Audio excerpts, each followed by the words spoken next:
April Fools! You were fooled, weren't you? Ha ha. Ha ha, even I was fooled.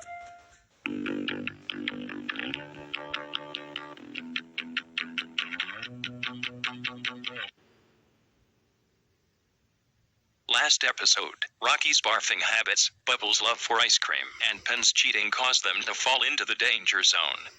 Now it's time to see which of the three of you will be eliminated.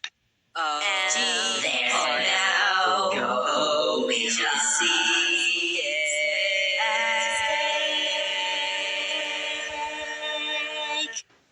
So, this time, we have a blueberry pie. Yoin. But be gentle, because it's explosive.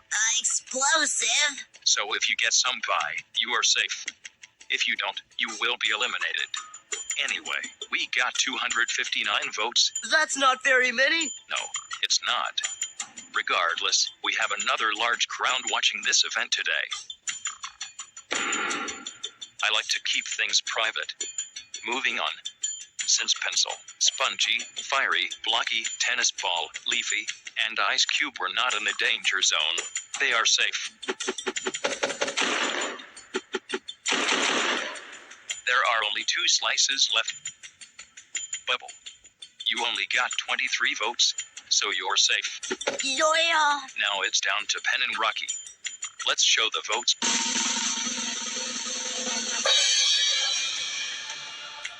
That means Rocky is safe, and Pen will be eliminated.